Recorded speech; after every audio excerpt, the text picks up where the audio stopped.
So now we're going to come up with your story, which again, you know your story.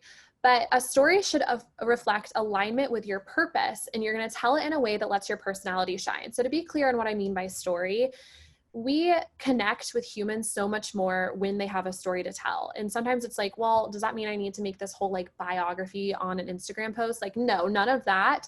But whenever you're posting something, the more that you can relate it to your story and kind of like your hero's journey, the more people are going to feel emotionally attached to you. Again, told in a way that lets your personality shine. So this can't be like a story that's like ghost written, or you got to tell it in your own way. Like if you're funny, say something funny. Or if you're like always quoting people like Henry Ford, like I just did in this slide, like do that. Share it in a way that shares your personality. So what does any good story have? There's a compelling beginning that draws people in from the get-go. Then the story has peaks and valleys. We don't know if you're going to make it, but then you did make it. And I'm just going to say the valleys are the part of the story that people cling to the most. Sure, they love to hear about your successes, and that's so great when you achieve successes, but people want to hear about the times that you were down in the dumps and you wanted to quit and you kept going. And then there's a hopeful ending. So obviously we know like our stories are still being written, but people also feel more emotionally connected to us when they are able to root for us. Like they know what has happened to us to date. They know what we're working for now.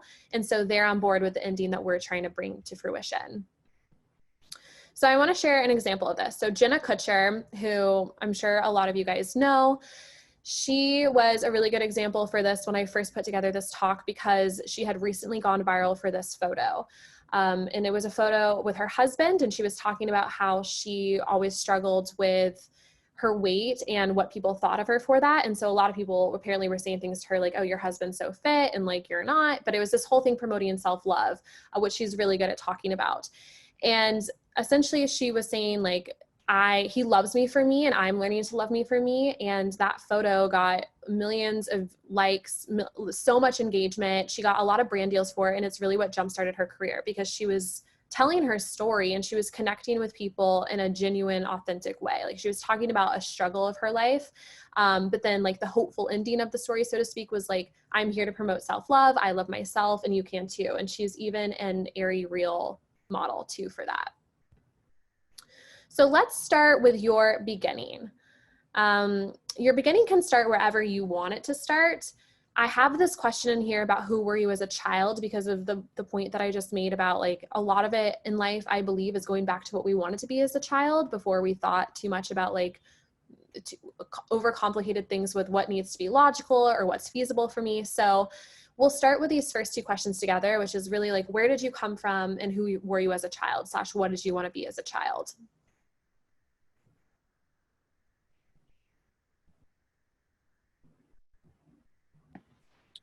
Wow, this is deep.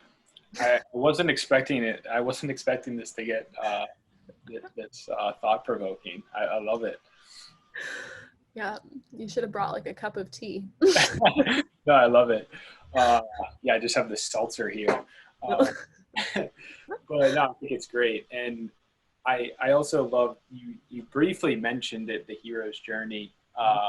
And I'm assuming you're familiar with Joseph Campbell, with his whole philosophy and everything. It was, so I don't know if you've seen the documentary about him and all of that, called Finding Joe, but literally that documentary changed like the whole trajectory of my life, because I watched it right at the end of college, like right before I was graduating to be a civil engineer. And one of the big takeaways from the documentary and his whole philosophy is like following your bliss. And you really do know it like inside of you, whether you actually are following your bliss or not. And when that like kind of hit me, I was like, wow, like I don't think I'm following my bliss, like becoming a civil engineer and doing this whole thing. And so that like thought got implanted, and still graduated, you know, got my job, but I only lasted 6 months, you know, and I was like, I gotta do my own thing. So I think I can't recommend it enough. I mean, he has a lot of like really cool stuff. He's like an OG, like kind of philosopher in this space, but You brought up the hero's journey, so I didn't know if you followed him or not. No, I haven't watched that documentary, but I'm definitely going to. That sounds great. Yeah, it's really good. He's written a lot of stuff too, and he studied a lot of the mythologies and everything, and like all the stories and stuff from different religions, all sorts of stuff, and realized they're all telling like the same story, and it was the hero's journey, and Mm-hmm. all this stuff, and it's pretty wild. Dan's asking for yeah, it's called Finding Joe. I actually recently rewatched it, and they have it up like you can. It's on YouTube now, the whole thing. So, so let me see if I can find a link, and I'll drop it in here. But also, um, just drop a done if you guys are in or finished up with the last thing here, and then yeah, here's the link. So I'll drop the link in here. But I didn't want to deter us too much. No, yeah, that's great. So very quickly, we'll just go over that last part of your beginning, which is how can you relate to others who are currently where you were before? So for me, for example, I like very briefly told my story at the beginning of all of this, how I wasn't motivated at all up until age 17, and then I got super motivated. And it seems that the people who I'm helping the most are people who are in places in their life where they don't have any motivation or sense of purpose. And so I can help them by going back to the roots of, well, what was going on, I guess, like mentally and emotionally at that time of my life where I didn't know my purpose and I didn't feel excited about my life. And how can I use that, knowing what it's like to be there? And given the fact that I've like hoisted myself up from that and have developed this life since then to help them. So maybe as you're reviewing this, just think through. And also, I want to say, like, if nothing comes to mind for this right now because you are still very much in your journey and you're not like, oh, look, I'm on the other side of something. That's totally fine. It's just another consideration of how you could interpret your beginning for your story.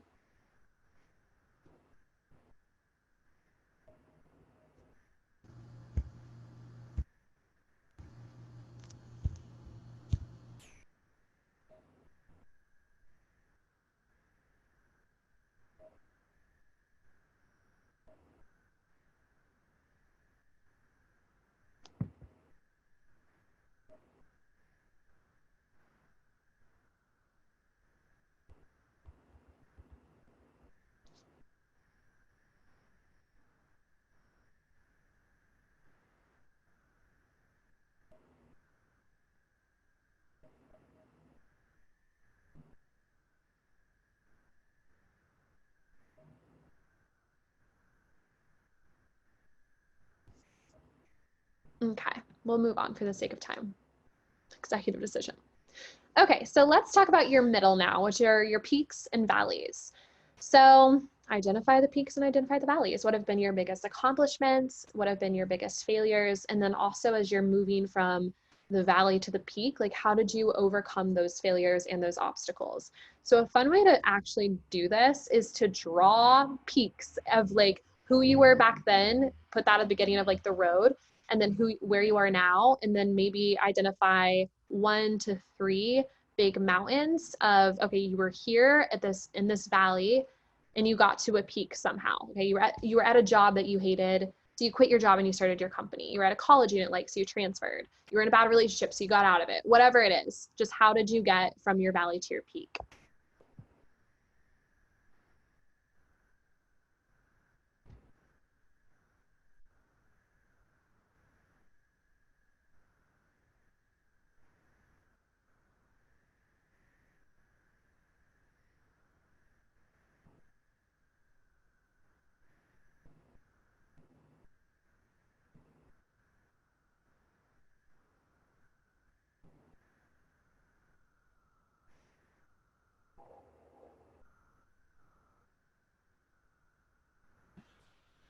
I think this is also important to recognize like your wins and your small wins as an entrepreneur, because there's a lot of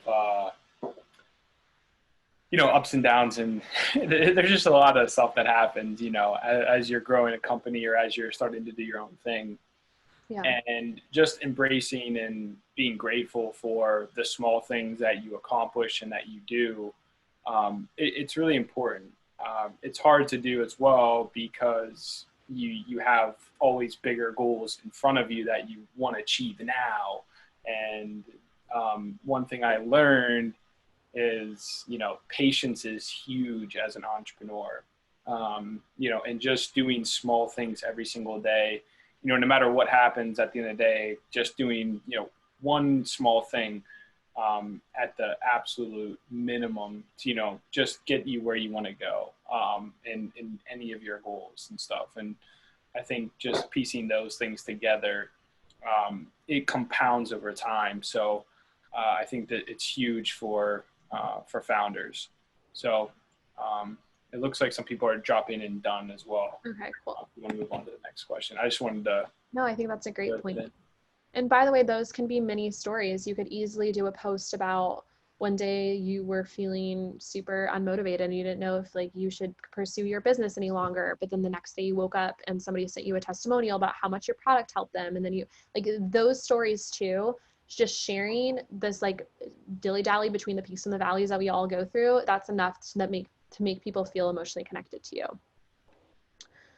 Okay, so now you're happily ever after, which is going to be very forward facing, but people also want to know what you are working towards. What is it that you care about? And I also get this whole need to kind of like covet those things and to not tell anybody what your goals are because you don't want other people's energy in the way or you don't want evil eye. But I'll also say people want to root for you and they want to know that you're being like vulnerable and authentic in your pursuit of something. So case in point, now everybody and their mother knows that I want to be a TV show host.